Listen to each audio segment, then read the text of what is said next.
فيه وأنت لا تريد بإحسانك إلا وجه الله. وأنا أعرف رجلا من أهل مصر حج قبل 32 عاما يوم كان شابا، ثم لما ركب السيارة التي تحمل 9 أفراد كان في المقاعد الأمامية رجل وامرأة، وكان في المقاعد الخلفية امرأة طاعنة في السن محرجة من شدة الزحام، وسنها وبدنها لا يساعدها على ذلك.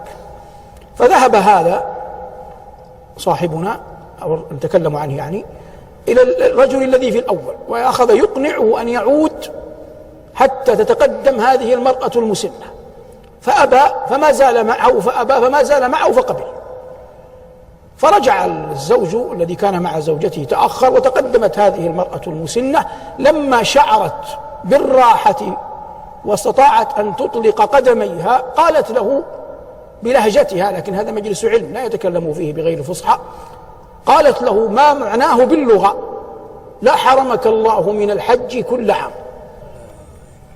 حج إلى الآن أنا أعرفه 32 حجة منذ أن دعت له، حج 32 حجة منذ أن دعت له تلك المرة، ويأتي عليه العام ويدنو الحج ولا مال معه أحيانا ولا نية له، فإذا به من غير أن يشعر يساق إلى الحج سوقا ببركة دعاء امرأة.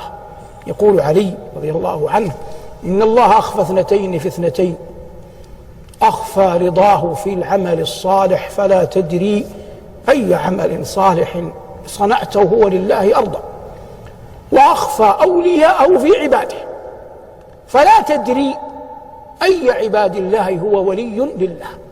فأنت أيها المبارك اصنع المعروف وأرد به وجه الله، فلعلك تصنعه في رجل لا يعرفه الناس، وهذا أولى، ولو عند الله دعوة مستجابة، فيدعو لك فيكتب لك التوفيق، وأنت لا تدري من أين جاءك ذلكم التوفيق، لكن الله رحمك فيسر لك سببا تصل به إلى مقصودك. بلغنا الله وإياكم آمالنا فيما يحب. صلى الله على محمد وآله، والحمد لله رب العالمين.